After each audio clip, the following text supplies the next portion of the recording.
여기 세 남성이 서로 비웃으며 떠들고 있습니다. 훅 감히 한국이 우리 올림픽에 나간다고? 보나마나 일본에게 또 질 게 뻔한데 헛걸음이야. 과연 한국을 비웃던 이 세 남성은 어떻게 되었을까요? 안녕하세요. 저는 프랑스 파리에 사는 그저 축구를 좋아하는 평범한 남자 레오라고 합니다. 저는 세느강만큼이나 축구에 대한 사랑이 깊은 파리지앵이죠. 2024년 파리 올림픽이 코앞으로 다가오자 친구들과 저는 흥분으로 들떠 있었습니다. 우리는 단골 카페에 모여 에스프레소를 마시며 어느 나라가 금메달을 가져갈지 열띤 토론을 벌였습니다. 그러나 우리는 언제나 프랑스가 메달을 휩쓸 거라고 확신했죠. 여느 때처럼 우린 집에 모여 파리올림픽 축구 종목에 관한 이야기를 나누었습니다. 그런데 뭔가 눈에 들어왔습니다. 바로 한국 축구 대표팀이었죠. 처음엔 그냥 웃어넘겼죠. 축구. 한국이라고? 정말?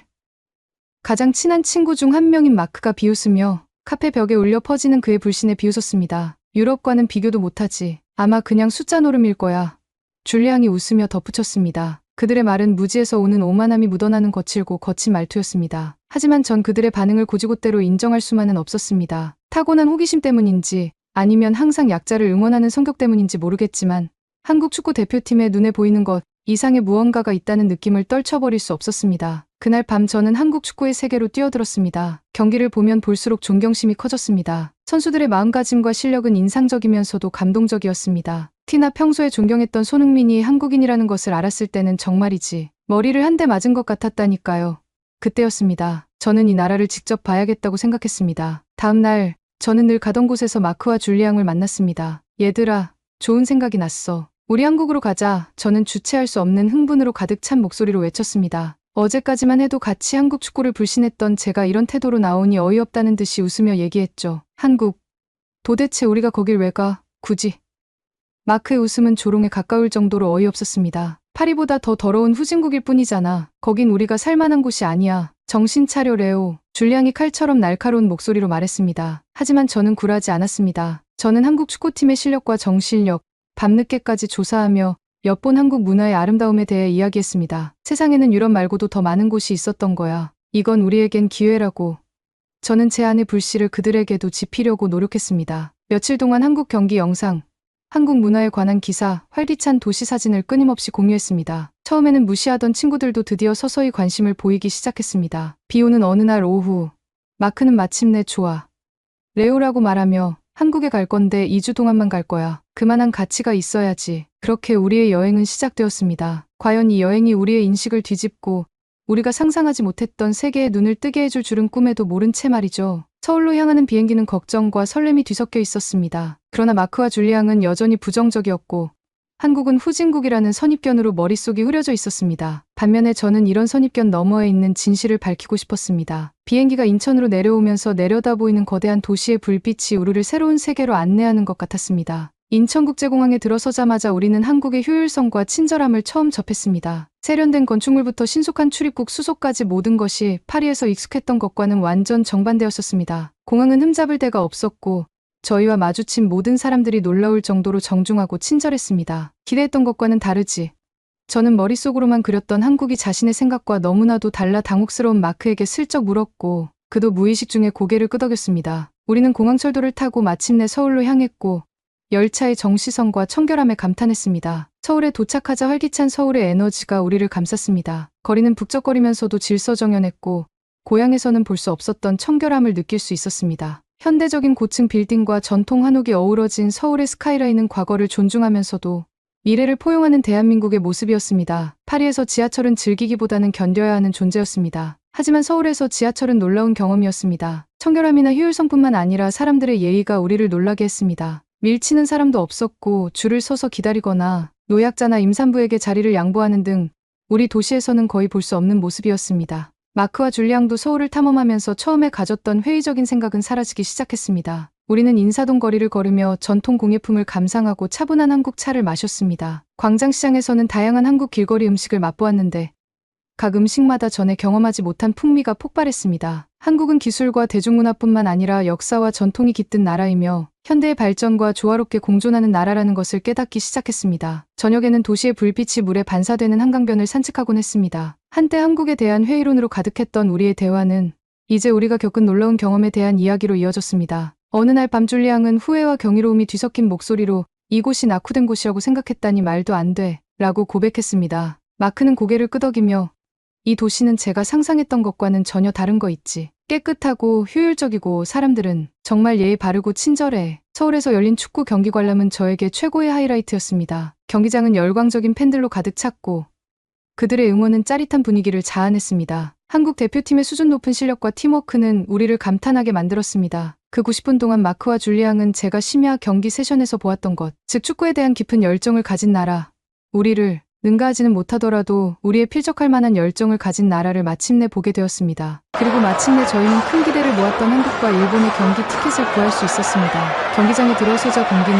흥분으로 가득 찼습니다. 경기장은 붉은색과 파란색의 바다였고 국기가 흔들리고 팬들의 함성이 울려 퍼졌습니다. 가장 회의적이었던 마크와 줄리앙도 열광적인 분위기에 휩싸였습니다. 경기가 시작되자 이제껏 본 적 없는 광경이 펼쳐졌습니다. 한국팀은 경외심을 불러일으킬 만큼 뛰어난 실력과 정확성, 열정으로 경기를 펼쳤습니다. 선수들은 하나가 되어 움직였고 개개인의 재능이 완벽하게 조화를 이룬 팀워크를 보여주었습니다. 노력에도 불구하고 한 발 뒤처진 듯한 일본 팀과는 극명한 대조를 이뤘습니다. 한국팀이 골을 넣을 때마다 경기장은 환호성으로 가득 찼습니다. 저희는 주변의 에너지에 완전히 휩쓸려 함께 소리를 지르고 환호성을 질렀습니다. 이 경기는 단순한 경기를 넘어 국가적 자부심과 스포츠에 대한 한 나라의 사랑을 보여주는 행사였습니다. 경기가 진행되면서 한국 대표팀은 단순히 이기기 위해 뛰는 것이 아니라 영감을 주기 위해 뛰고 있다는 것이 분명해졌습니다. 선수들의 헌신과 정신력, 흔들리지 않는 투지는 탁월함을 향한 열망과 기술에 대한 깊은 존중이라는 한국인의 정신을 반영하는 것이었습니다. 한국의 완승으로 끝난 경기 후 우리는 저녁 식사를 하며 경기에 대한 이야기를 나누었습니다. 이렇게 잘할 줄은 몰랐는데 줄리앙은 여전히 흥분한 기색이 역력했습니다. 그들의 스타일과 팀워크는 완전히 다른 수준이었다니까. 마크가 덧붙였습니다. 김이 모락모락 나는 비빔밥 한 그릇과 소주잔을 기울이던 그 순간 한국에 대한 우리의 인식은 돌이킬 수 없이 바뀌었습니다. 한국은 단순히 기술 발전과 유구한 역사의 땅이 아니라 열정과 자부심이 삶의 구조 속에 녹아있는 곳이었죠. 그 후의 날들은 새로운 열정으로 가득 찼습니다. 우리는 현지 축구클럽을 방문하고 팬들과 교류하면서 축구 문화를 더 깊이 파고들었습니다. 한국 축구의 역사와 그 중요성, 그리고 축구가 어떻게 국가적 자부심의 원천이 되었는지에 대해 배웠습니다. 서울에서의 여정이 막바지에 이르렀지만 한국에서의 모험은 아직 끝나지 않았습니다. 우리는 좁은 마음으로 이 나라에 왔다가 마음을 활짝 열고 떠났습니다. 비웃기 위해 왔지만 우리는 경외심을 가지고 떠났습니다. 다음 목적지를 향해 짐을 싸면서 한국 축구 경기의 추억이 영원히 남을 것임을 알았습니다. 단순한 경기가 아니라 겸손과 열정,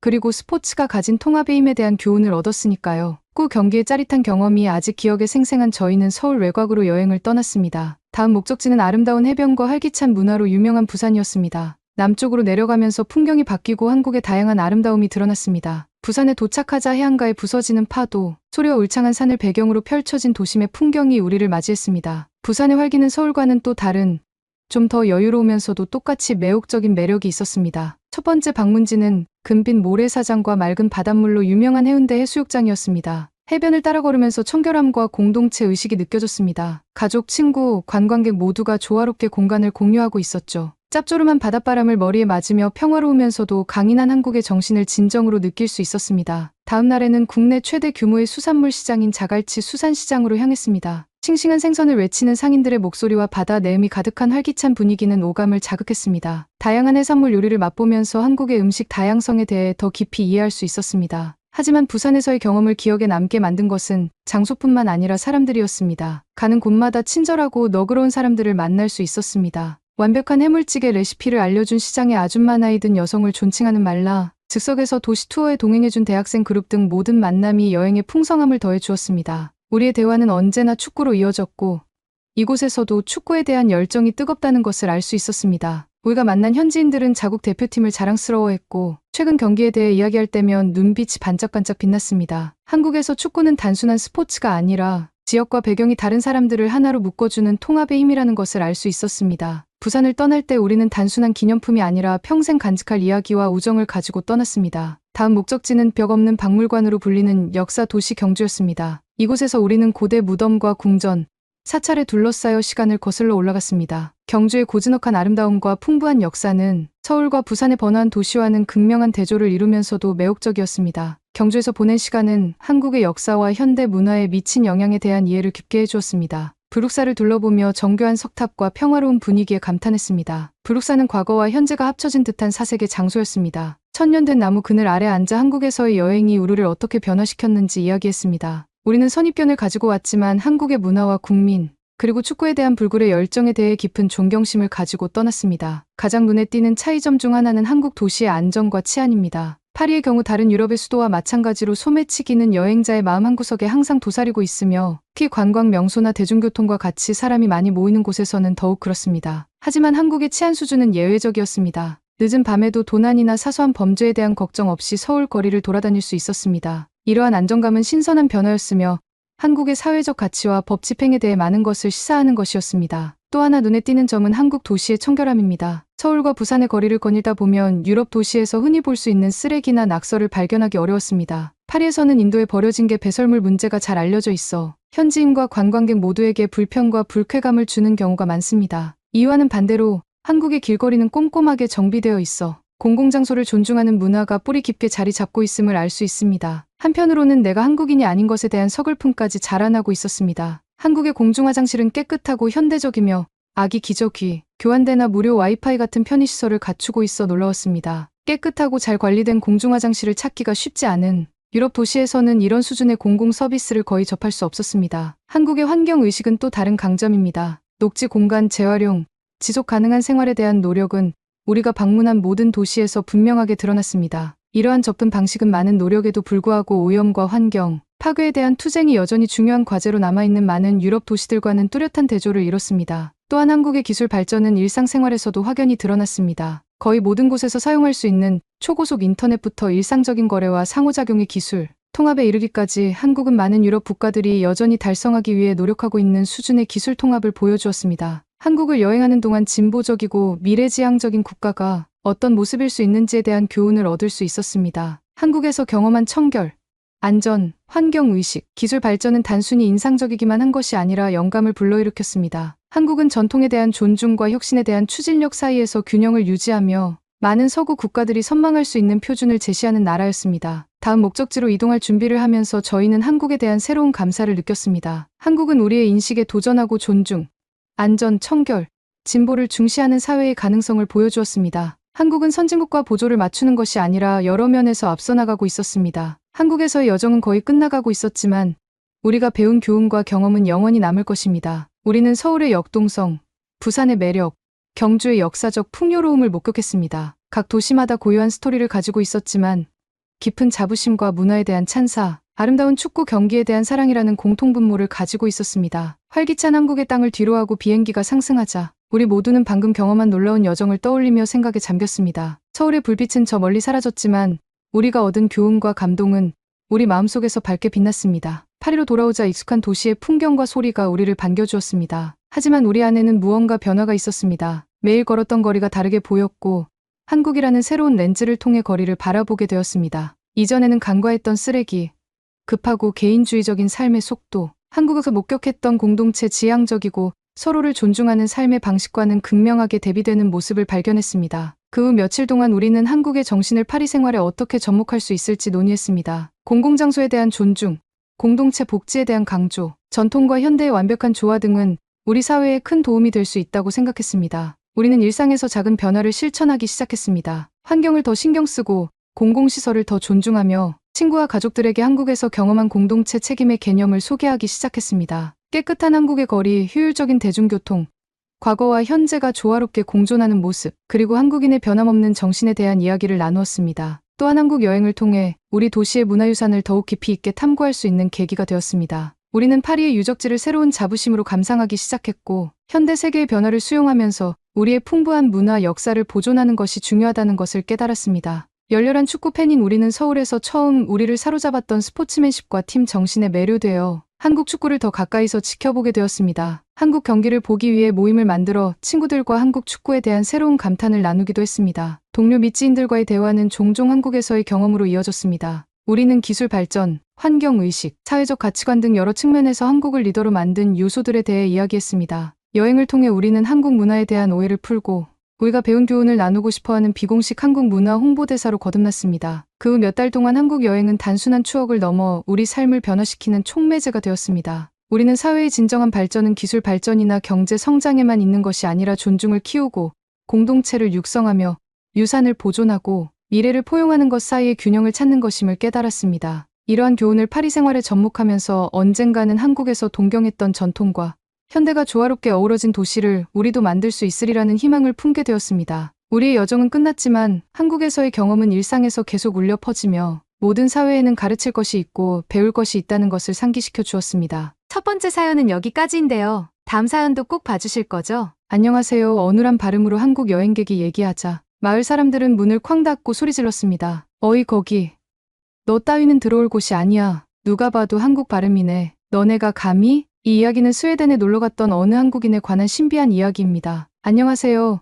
저는 스웨덴의 작은 마을 유카스야르비에서 살고 있는 안나 닐손이에요. 오늘은 몇 년 전 겨울에 저희에게 일어났던 놀라운 일에 대한 이야기를 들려드리겠습니다. 이 이야기는 슬프고 절망적이지만 따뜻한 한국인이 놀러왔을 시점부터 시작합니다. 고요한 풍경과 혹독한 겨울로 유명한 스웨덴의 한 시골 마을에서 펼쳐집니다. 하지만 이번 겨울은 달랐습니다. 마을 주민들이 겪어보지 못한 혹독한 눈보라와 매서운 추위가 마을을 강타했습니다. 눈보라가 치기 전날 우리 마을은 거의 섬뜩할 정도로 고요했습니다. 하늘은 칙칙한 회색이었고 공기에는 날카로운 한기가 감돌았습니다. 우리 모두는 큰 폭풍이 다가오고 있음을 감지했습니다. 항상 이런 일에 현명하신 어머니는 저에게 물품을 비축하라고 말씀하셨습니다. 안나, 이번엔 느낌이 다르단다. 대비해라. 그래서 저는 식료품 저장실에 식량을 채우고 장작을 모으고 난방 시스템이 작동하는지 확인했습니다. 그러자 눈보라가 몰아쳤습니다. 처음에는 가늘고 드문드문 흩날리던 눈송이가 이내 빽빽한 하얀 장막으로 변했습니다. 바람은 야생 늑대 무리처럼 울부짖었습니다. 아름답고도 무서운 광경이었죠.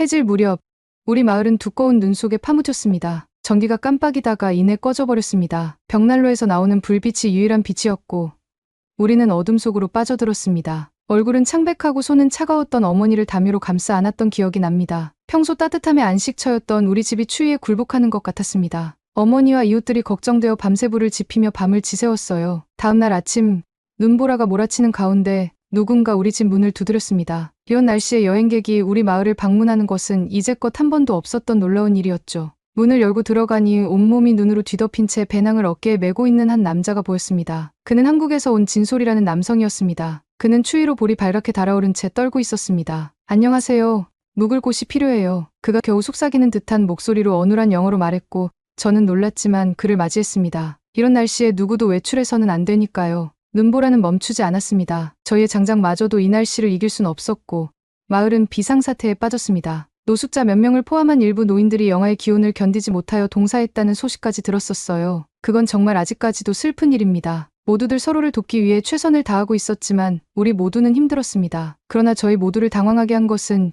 진소리의 추위에 대한 반응이었습니다. 다른 대원들은 옷을 겹겹이 껴입고 불 가까이 앉아 있는데 진소리는 아무렇지도 않은 듯 보였습니다. 굳이 불 앞에 앉아 있지도 옷을 겹겹이 껴입지도 않았는데도 말이죠. 정말 놀라웠습니다. 눈보라 속을 헤치고 나가서 웃으며 돌아오는 그의 모습은 혹독한 날씨에도 끄떡없었습니다. 저는 그에게 걱정스럽게 춥지 않으세요? 라고 물었던 기억이 납니다. 그러나 그는 태연하게 웃으며 한국도 겨울이 혹독하죠. 익숙해요. 하고 말했습니다. 그때 그가 가져온 생필품이 눈에 들어왔는데 지금껏 한 번도 본 적 없는 물건들이었습니다. 진소리가 도착한 다음 날 눈보라가 그칠 기미가 보이지 않았습니다. 다른 사람들이 집 안에 웅크리고 있을 때 진소리는 눈밭으로 나섰습니다. 스웨덴 사람들이 자부하는 유카스야르비의 강한 추위는 아무렇지도 않다는 듯 이겨내는 진소리의 모습은 우리 마을 사람들의 시선을 사로잡아 버렸습니다. 이웃들이 눈이 낀 창문을 통해 속삭이거나 들여다보는 게 보였어요. 차를 베는 듯한 추위에도 아랑곳하지 않고 당당하게 눈 위를 걷는 진소리의 모습이 보기 위함이었죠. 어떻게 저렇게 잘 버틸 수 있지? 한 사람이 중얼거렸습니다. 호기심과 부러움, 약간의 질투가 섞인 표정이었습니다. 스웨덴 사람들은 혹독한 겨울에도 강인하기로 유명한데 한국에서 온 이방인 진솔은 우리도 감당하기 힘든 수준의 강인함을 보여주고 있었으니까요. 이건 정말이지 말이 안 됐어요. 결국엔 마을 사람들이 입을 열기 시작했습니다. 현지 제빵사 라스는 의심에 찬 목소리로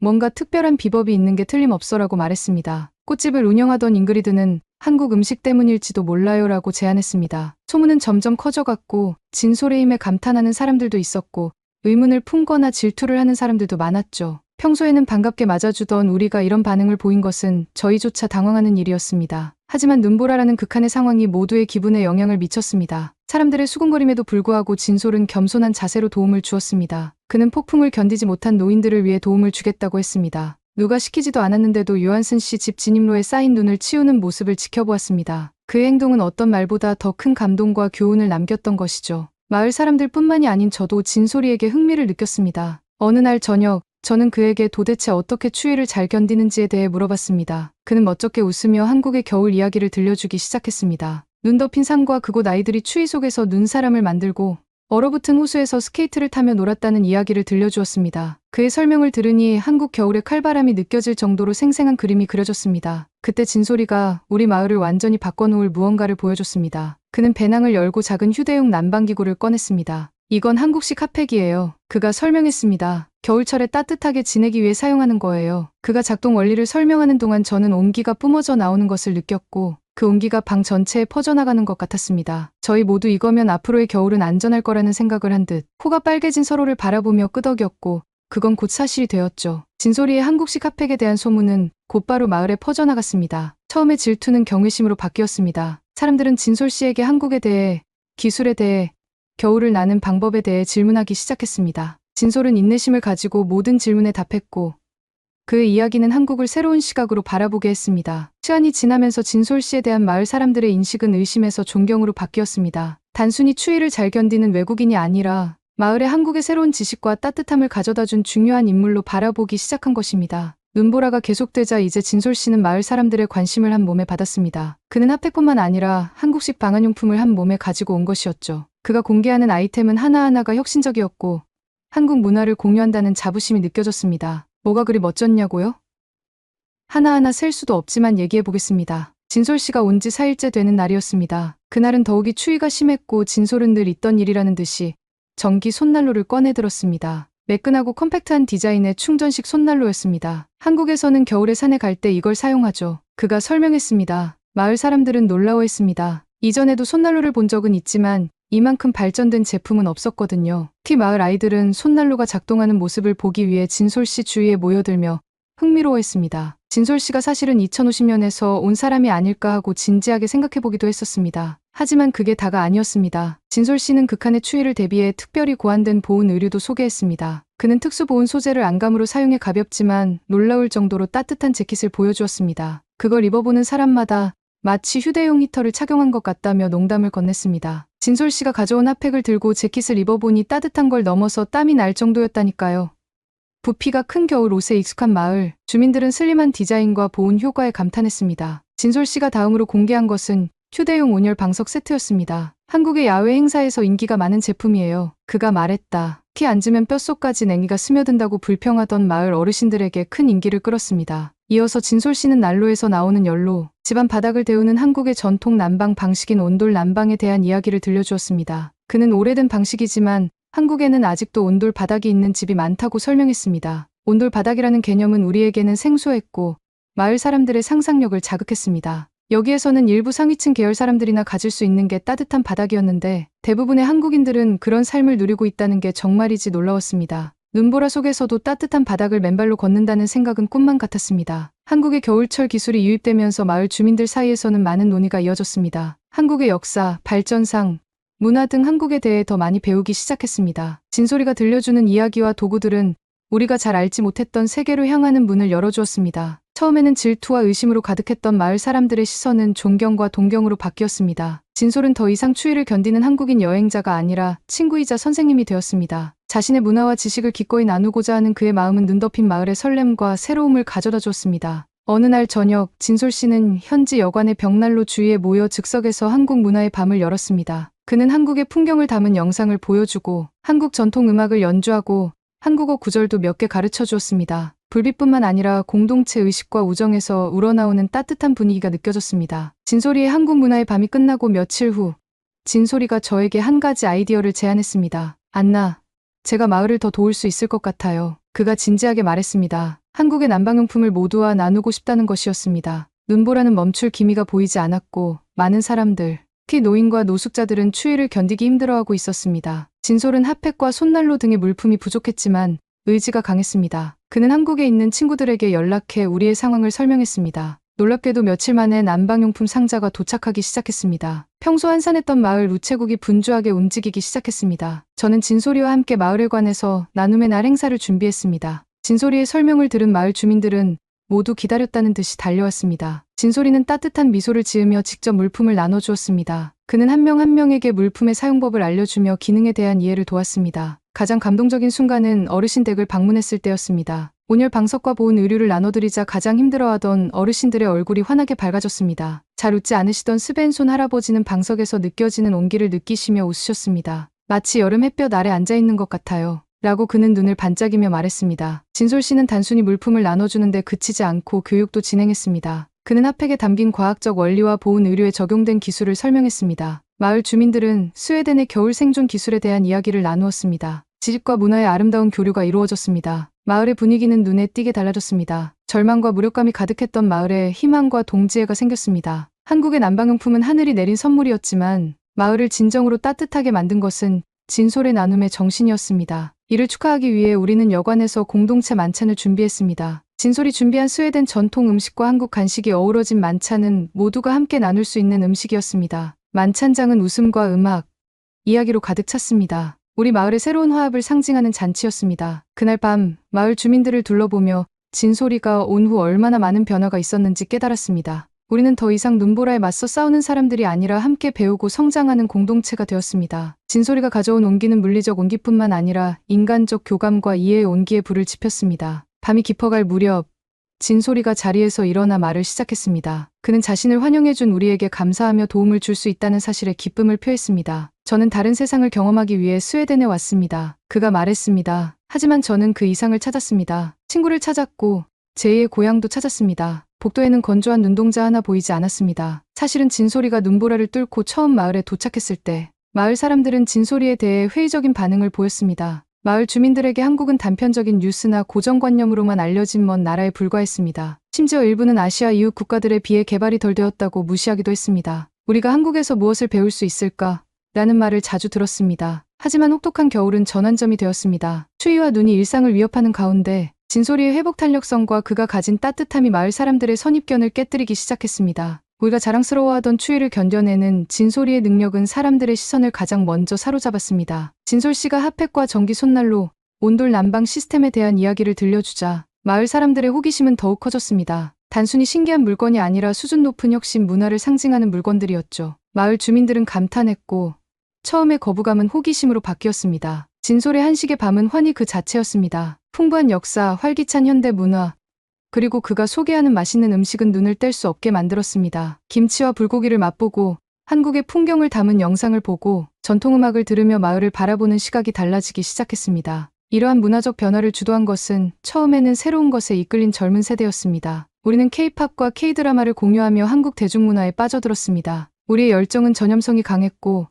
곧 모든 연령대의 사람들이 한국 문화를 접하고 감상하기 시작했습니다. 처음에는 호신술의 한 형태로만 여겨졌던 진솔의 태권도 수업은 더 깊은 의미를 갖게 되었습니다. 태권도는 규율과 존중의 상징이자 한국 문화와의 연결고리가 되었습니다. 마을 주민들은 태권도를 배우면서 태권도가 탄생한 문화를 존중하고 감사하는 마음도 함께 배웠습니다. 또한 곧이어 마을 아이들은 집 앞에 널브러진 작은 돌들로 공기놀이를 하였습니다. 어느 날은 아이들이 나뭇가지를 다듬고 점을 그리는 것이었고 궁금해서 물어봤더니 윷놀이를 해보고 싶다고 하였던 것입니다. 진솔이의 도움으로 눈보라를 이겨내면서 마을 사람들은 진솔이와 한국 문화에 대한 존경심뿐만이 아닌 마을은 더욱더 화기애애해졌죠. 혹한 겨울을 함께 이겨낸 경험은 문화적 차이를 뛰어넘는 유대감을 형성했습니다. 문화축제는 이러한 변화의 정점이었습니다. 스웨덴과 한국의 문화뿐만 아니라 우리 사이에 형성된 상호 존중과 우정을 축하하는 행사였습니다. 문화 이해와 공존에 대한 진솔의 진심 어린 연설은 축제의 하이라이트였습니다. 진솔이가 떠난 후 마을은 예전 같지 않았습니다. 무지와 고정관념이 가득했던 곳에 이제는 존경과 찬사가 가득했습니다. 마을 공원에 조성된 한국 정원, 매주 진행되는 한국어 수업, 식당에서 정기적으로 제공되는 한국 음식은 이러한 변화의 상징이 되었습니다. 몇 년이 지난 지금도 진솔이 방문의 유산은 우리 마을에 강하게 남아 있습니다. 그의 영향으로 우리는 더 열린 마음과 수용적인 태도를 갖게 되었습니다. 한국과 한국 문화에 대한 회의에서 존중으로 나아가는 여정은 우리 마을에 큰 변화를 가져왔습니다. 우리는 따뜻함과 이해가 가장 예상치 못한 곳에서 나와 관점을 바꾸고 공동체를 하나로 묶을 수 있다는 것을 배웠습니다. 여러분들도 추운 겨울을 저희와 함께 따뜻하게 바꿔보면 어떨까요? 이제 마지막 사연인데요. 마지막 사연도 꼭 봐주셨으면 좋겠습니다. 여기 한 여성이 극도로 흥분하여 소리 지르고 있는데요. 무슨 소리? 그게 한국 거라고? 웃기지 마. 김치와 한복은 모두 우리 중국 거거든? 이번 사연은 크게 배신감을 느껴 돌아간 외국 여성에 관한 이야기입니다. 다들 안녕하세요. 전 마리아라고 해요. 이번 이야기는 살짝 배신감과 깨달음에 관한 놀라운 이야기예요. 어릴 적부터 러시아의 춥고 광활한 대지에서 자란 저 마리아는 중국 문화, 아니 적어도 그렇게 믿었던 화려하고 신비로운 세계에 매료되었습니다. 문화의 매력은 김치와 한복에만 끝나지 않았고 나중에 알게 된 한국 고유의 다른 측면으로까지 확장되었습니다. 태권도를 처음 접했던 때가 기억납니다. 제가 10살 때 TV에서 무술 경기를 봤어요. 깔끔한 흰색 도복에 검은 띠를 두른 선수들은 우아하고 힘차게 움직였습니다. 저는 이 한국 전통 무술을 중국 무술로 착각하고 경외감을 느꼈습니다. 저는 그 동작을 배워 숙련된 무술가가 되어 판을 깨고 시합에서 우승하는 상상을 하며 꿈을 꾸었습니다. 그리고 음악도 있었죠. 러시아 민속 음악의 음울한 선율이나 라디오에서 흘러나오는 팝송과는 너무나 다른 멜로디였어요. 제 고향 톰스크에서 열린 문화축제에서 처음 들었어요. 리드미컬한 비트와 조화로운 노래가 저를 사로잡았죠. 중국 음악인 줄 알았는데 알고 보니 국악이라는 한국 전통 음악이었어요. 현악기와 관악기의 조화는 제 영혼 깊은 곳에서 울려 퍼지는 교향곡을 만들어냈습니다. 중국 드라마라고 착각했던 한국 드라마와 영화도 제 어린 시절에 중요한 역할을 했습니다. 드라마의 스토리텔링과 감정의 깊이, 배경이 되는 그림 같은 풍경에 매료되었죠. 사랑, 명예, 모험의 이야기로 가득 찬 저와는 전혀 다른 세계로 통하는 창문이었죠. 저는 드라마에 묘사된 우아한 패션, 예의 바른 매너, 강한 공동체 의식에 감탄했습니다. 중국 문화라고 생각했던 것에 대한 저의 사랑은 한글을 발견하면서 더욱 깊어졌습니다. 저는 키릴 문자와는 다른 블록 문자에 흥미를 느꼈습니다. 중국 서예의 한 형태라고 생각하며 몇 시간이고 배우려고 노력했죠. 이 문자의 아름다움은 모양뿐만 아니라 말할 때 들리는 소리에도 있었습니다. 한글은 멜로디가 있어서 한글로 된 노래를 따라 부르다가도 그것이 한국어라는 사실을 깨닫지 못하는 경우가 많았습니다. 물론 음식은 제가 한국 문화를 사랑하게 된 가장 큰 이유였습니다. 김치뿐만 아니라 중국 음식이라고 생각했던 비빔밥과 불고기 같은 음식에 매료되었습니다. 제가 살던 곳에서는 한국 음식을 팔지 않았기 때문에 늘 저는 화면 속 음식을 보며 침을 흘리곤 했죠. 나이가 들면서 이 문화를 직접 경험해보고 싶다는 열망은 더욱 강해졌습니다. 저는 제가 생각했던 중국의 거리를 걸으며 전통 한복을 입고 현지 음식을 즐기고 제가 사랑하게 된 예술과 전통에 몰입하고 싶다는 꿈을 꾸었습니다. 하지만 이 문화에 대한 저의 인식이 상상도 못했던 방식으로 흘러갈 줄은 도저히 몰랐었습니다. 이러한 꿈에 이끌려 떠난 중국 여행은 제 인생을 영원히 바꿔놓을 계시를 향한 첫걸음이었습니다. 중국으로 떠날 날이 가까워질수록 제 마음은 설레기 시작했습니다. 고풍스러운 거리를 거닐며 중국 전통 문화의 생생한 색채가 저를 둘러싸고 있는 모습을 상상했습니다. 그 기대감은 날이 갈수록 더 활활 타오르는 불길 같았습니다. 하지만 막상 도착한 현실은 제 꿈과는 너무나 달랐습니다. 거리에서는 사람과 차가 질서 없이 돌아다니는 등 혼잡했고 제가 상상했던 매력은 찾아볼 수 없었습니다. 제가 좋아하는 문화와 소통하기 위해 가장 먼저 시도한 것은 중국 전통의 정수라고 믿었던 한복을 사는 것이었습니다. 하지만 한복은 드라마에서 보던 우아하고 하늘하늘한 드레스와는 달리 피부에 닿는 천이 거칠었습니다. 이 옷을 입자마자 피부가 자극을 받고 가려웠고 두드러기까지 난 적도 있었습니다. 다음으로는 그토록 동경하던 김치를 찾아 나섰습니다. 꿈에 그리던 고소하고 톡 쏘는 맛을 기대하며 김치를 주문했습니다. 하지만 제가 기대했던 균형 잡힌 맛과는 전혀 다른 매콤하고 짠 이상한 향신료의 맛만이 압도적으로 느껴졌습니다. 한 입 베어 물 때마다 뭔가 잘못되었다는 생각이 들 뿐이었죠. 현지인들과의 대화에서 저는 중국의 무술, 음악, 언어에 대한 존경심을 자주 언급했습니다. 그러나 때때로 의아한 표정과 정중한 정정이 돌아왔습니다. 이건 중국에서 온 것이 아닙니다. 그들은 이렇게 말하곤 했습니다. 중국 문화에 대한 동경과 사랑을 바탕으로 구축된 제 세계가 무너지기 시작했죠. 가장 충격적인 폭로는 현지 교사와의 일상적인 대화에서 나왔습니다. 제가 한글에 대한 애정에 대해 이야기하자 선생님은 잘못된 정보에 마치 화가 난 듯 한글은 중국어가 아니라 한국어라고 바로잡아 주셨습니다. 그 말이 제게 파도처럼 밀려와 수년간의 오해를 씻어주었습니다. 내가 어떻게 그렇게 틀릴 수 있었을까? 그토록 소중히 여기고 열정을 다해 공부했던 많은 것들이 중국말이 아니라 한국어였다는 깨달음에 가슴이 무너져 내렸습니다. 이 깨달음은 충격적이면서도 깨달음이었습니다. 마치 긴 꿈에서 깨어나 다른 현실을 마주한 느낌이었죠. 하지만 어쩔 수 없이 배신감과 실망감도 함께 찾아왔습니다. 김치와 한복이 자신의 문화라 당당히 외치던 중국인들이 생각이 났습니다. 도무지 이해가 가지 않았습니다. 왜 한국의 문화를 자신의 거라고 우기는 걸까?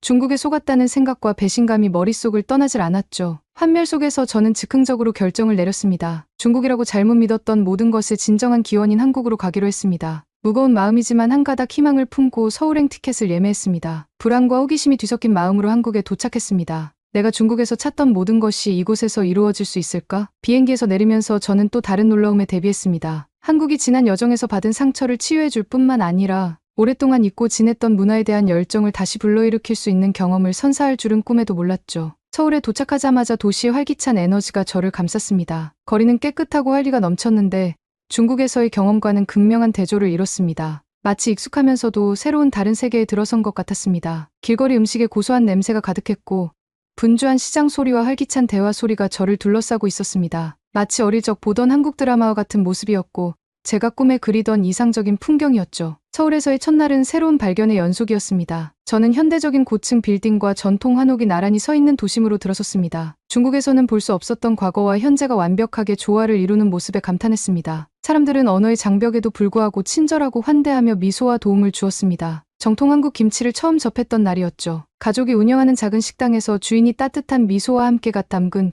김치 한 접시를 내밀었습니다. 그 맛은 중국에서 먹었던 자극적이기만 한 김치와는 전혀 달랐습니다. 톡 쏘는 맛, 약간 매콤한 맛, 깊은 풍미가 완벽하게 균형을 이루고 있었어요. 한 입 베어 물 때마다 와우 하고 감탄사가 절로 나왔고 처음으로 한국 문화에서 김치가 왜 그렇게 사랑받는지 이해하게 되었습니다. 그리고 기다리던 순간, 진짜 한복을 입어보는 순간이 찾아왔습니다. 저는 한국 전통의 상점을 방문했고 친절한 할머니 주인이 한복을 고르는 데 도움을 주었습니다. 천은 부드럽고 우아하게 흘러내렸고 중국에서 입었던 거친 소재와는 전혀 달랐습니다. 아름다운 옷으로 치장한 제 모습을 거울에 비추자 저는 항상 동경하던 문화와 연결되는 느낌을 받았습니다. 이것이 바로 제가 꿈꿔왔던 한복, 생동감 있고 우아한 한복이었습니다. 도시를 더 둘러보다가 태권도장을 발견했습니다. 창문 너머로 수련생들이 절도 있고 우아하게 수련하는 모습이 보였습니다. 어릴 적부터 동경하던 무술이었는데 그 실체를 직접 보니 정말 짜릿했습니다. 선수들의 정확성과 강인함은 감탄을 자아냈고 잠시나마 이 아름다운 전통의 일부가 된 제 모습을 상상해 보았습니다. 한국에서의 나날은 그런 발견으로 가득했습니다. 국악 공연에 참석했는데 중국 음악인 줄만 알았던 전통 음악의 선율과 리듬이 공기를 가득 채웠습니다. 현악기와 관악기의 조화는 제 영혼을 울리는 하모니를 만들어냈습니다. 궁궐과 사찰을 거닐며 드라마나 영화를 통해서만 접했던 풍부하고 복잡한 역사의 이야기를 들었습니다. 한국 사람들의 따뜻함과 관대함은 압도적이었습니다. 시내에서 길을 잃었을 때 한 무리의 학생들이 서툰 영어와 몸짓으로 소통하며 목적지를 찾을 수 있도록 도와주었던 기억이 납니다. 지금까지의 여행에서 경험하지 못한 친절함이었습니다. 한국에서의 시간이 끝나갈 무렵, 저는 이 여행이 단순히 문화적 공감대를 찾는 것 이상의 의미가 있었다는 것을 깨달았습니다. 자기 발견과 이해의 여정이었습니다. 러시아로 돌아가기 위해 짐을 싸면서 저는 한국은 제 마음에 지울 수 없는 흔적을 남겼습니다. 멀리서나마 사랑했던 한국 문화는 이제 제 일부가 되었고 한국에서의 추억은 영원히 제게 남을 것임을 깨달았죠. 중국에서의 실망감을 한국은 형용할 수 없는 경이로움과 추억으로 바꿔주었습니다. 비행기가 이륙하면서 저는 거대한 서울을 내려다보며 감사함과 그리움을 느꼈습니다. 방문객이 아닌 한국의 중심부에 제2의 집을 마련한 사람이 되어 꼭 돌아오겠다고 스스로에게 약속했습니다. 어린 시절의 매혹에서 두 팔 벌려 저를 환영해준 문화에 대한 깊은 사랑과 존경으로까지 제 여정은 완전히 돌아갔습니다. 그러나 한국과의 이야기는 이것으로 끝이 아니라 시작에 불과했습니다. 러시아로 돌아간 후에도 한국에서의 추억은 늘 제 마음속에 남아있었습니다. 활기찬 서울의 거리, 정통 김치의 맛, 한복의 우아함, 한국인의 따뜻함 등 모든 경험이 제 마음속 깊이 새겨져 있습니다. 익숙한 풍경과 맑은 공기가 있는 러시아의 집은 이제 다르게 느껴졌습니다. 저는 변화된 시각으로 한국의 한 조각을 품고 돌아왔습니다. 중국과 한국에서의 경험의 대조는 친구와 가족들 사이에서 자주 대화 주제가 되었습니다. 한국인의 친절함, 서울의 놀라운 기술력, 문화적 풍요로움에 대해 이야기하는 저를 발견했습니다. 중국에서 갑자기 한국으로 이사 온 저를 처음에는 의아해하셨던 부모님도 이제는 고요한 아침의 나라 이야기에 매료되셨습니다. 사진을 보여드리고 한국 전통 음악을 틀어드리고 한국 요리도 해드렸지만 제 요리 실력은 본토의 맛을 제대로 요리하지는 못했답니다. 하루가 지나고 몇 주가 지나면서 한국으로 돌아가고 싶은 마음은 더욱 강해졌습니다. 저는 한국 문화를 더 깊이 이해하고 한국 사람들과 더 깊이 소통하고 싶어 한국어 수업을 찾아다니기 시작했습니다. 한때는 실수로 시작한 한글 공부가 이제는 열정적인 도전이 되었습니다. 한 글자 한 글자, 한 획, 한 획이 저와 제가 사랑하게 된 세상 사이의 간극을 좁히는데 한 걸음 더 가까워졌습니다. 한편 저는 제 여정을 기록하기 위해 블로그를 시작했습니다. 중국과 한국 문화에 대한 오해, 한국에서의 변화된 경험, 한국의 모든 것에 점점 더 매료되는 제 모습에 대해 글을 썼습니다. 블로그는 소수의 팔로워를 확보했고 비슷한 경험을 공유하거나 한국에 대해 궁금해하는 독자들의 메시지를 통해 감동을 받았습니다. 몇 달이 지나자 한국이라는 나라의 부름은 거부할 수 없을 만큼 강렬해졌습니다. 저는 과감히 도전하기로 결심했습니다. 한국 생활에 완전히 몰입하고 싶다는 생각에 서울 문화교류 프로그램에 지원했습니다. 합격 통지서를 받던 날 제 가슴이 뛰었습니다. 단순한 방문자가 아니라 한국의 모든 것을 받아들일 준비가 된 주민이 되어 돌아가는 것이었으니까요. 두 번째로 서울에 도착하니 고향에 온 것 같은 기분이 들었습니다. 도시의 리듬이 익숙하게 느껴졌고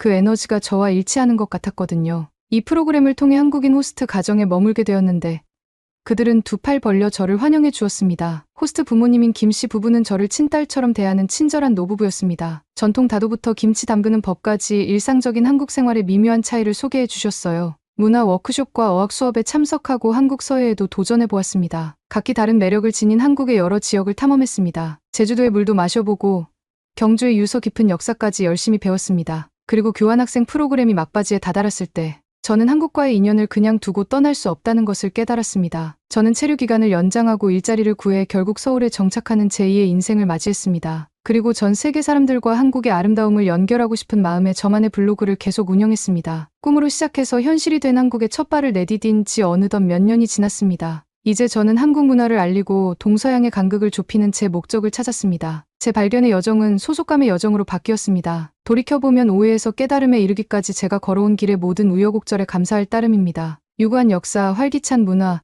따뜻한 사람들을 가진 한국은 제게 기대 이상의 것을 주었습니다. 한국은 제게 제2의 고향이자 제 마음이 진정으로 속해 있는 곳입니다. 서울에 있는 아파트 창가에 앉아 도시의 불빛을 바라보고 있을 때면 저는 늘 깊은 감사함으로 가득 차게 됩니다. 멀고 낯설게만 느껴졌던 한국은 이제 제 이야기가 계속되는 곳이고 제 마음이 평화를 찾는 곳이며 매일매일 새로운 사랑과 발견의 여정이 시작되는 곳입니다. 서울에서의 생활은 하루하루가 새로운 모험이자 새로운 배움의 경험이었어요. 저는 활기찬 문화와 도시의 일상적인 리듬, 그리고 사람들의 따뜻한 정에 푹 빠져들었습니다. 저는 문화 이해와 교류의 가교가 되어준 블로그를 통해 제 경험을 계속 공유했습니다. 독자층도 늘어났고 전 세계 사람들과 소통하며 한국 문화의 아름다움과 깊이를 공유하는 데서 기쁨을 느꼈습니다. 서울에서 일하면서 문화 홍보에 대한 제 열정에 부합하는 기회를 찾았습니다. 저는 문화축제를 기획하는 팀에 합류하여 한국의 풍부한 유산을 전 세계 사람들에게 선보였습니다. 전통음악 공연부터 현대미술 전시까지 각 행사는 한국의 다양성과 창의성을 기념하는 행사였습니다. 한국을 세계 무대에 알리는 데 도움을 줄 수 있다는 자부심과 성취감을 느꼈습니다. 또한 이번 여정을 통해 한국의 역사적 측면을 탐구할 수 있었습니다. 경복궁과 창덕궁 같은 고궁을 방문했는데 복잡한 건축물과 정원에서 역사가 살아 숨쉬는 것을 느낄 수 있었습니다. 한국의 왕실 역사와 조선 왕조,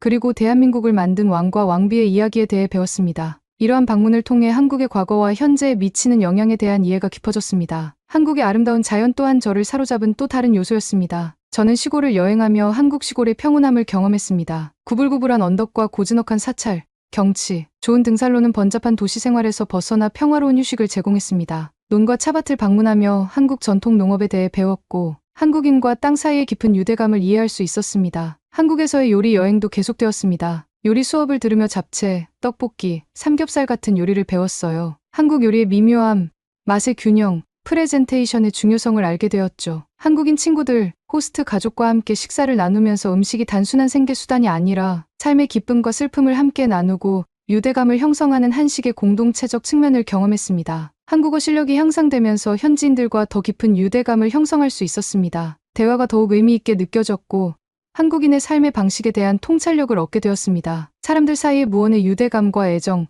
즉 정의 중요성을 깨달았습니다. 이러한 공동체 의식과 유대감은 제가 깊이 간직하고 있는 것이었습니다. 하지만 한국에서의 경험에 어려움도 꽤 있었습니다. 문화적 차이와 향수병에 시달리기도 했죠. 하지만 이러한 어려움은 저에게 회복력과 적응력을 가르쳐준 성장의 일부였습니다. 한국 사람들의 지원과 친절 덕분에 이러한 어려움을 극복할 수 있었고 날이 갈수록 한국에 대한 애정이 커졌습니다. 한국에 대한 애정은 기술 발전, 활기찬 엔터테인먼트 산업, 역동적인 패션계 등 한국의 현대적인 면모에 대한 탐구로 이어졌습니다. 저는 한국이 전통을 존중하면서 미래를 포용하는 모습에 매료되었습니다. K-팝 콘서트에 참석하고 한국 드라마의 인기를 실감했으며 서울 패션거리의 혁신적인 디자인에 감탄했습니다. 여정을 되돌아보니 한국은 저에게 집 이상의 것을 주었다는 것을 깨달았습니다. 세상을 바라보는 새로운 시각과 문화적 다양성에 대한 깊은 이해, 국경을 초월한 소속감을 갖게 해주었습니다. 러시아에서 한국으로의 여정은 자아를 발견하고 세상에서 제 자리를 찾고 제 영혼과 공명하는 문화를 받아들이는 여정이었습니다. 서울에서 계속 살면서 일하고 있는 지금 저는 이 여정의 모든 순간에 감사하고 있습니다. 한국은 단순히 제가 거주하는 곳이 아니라 제 삶의 일부가 되었습니다. 제 이야기는 문화 탐험의 힘과 제2의 고향 찾기의 아름다움에 대한 증거입니다. 중국을 생각하면 아직도 배신감이 들지만 이제라도 이 모든 문화가 한국의 것임을 알게 되었으니 전 오히려 다행이고 여기까지 올 수 있었다고 생각해서 행복합니다. 오늘 마지막 사연도 끝났습니다. 내일도 좋은 사연으로 찾아오는 한국의 살얼이가 되겠습니다. 구독과 좋아요, 알람 설정 꼭 부탁드릴게요. 그럼 내일 봐요.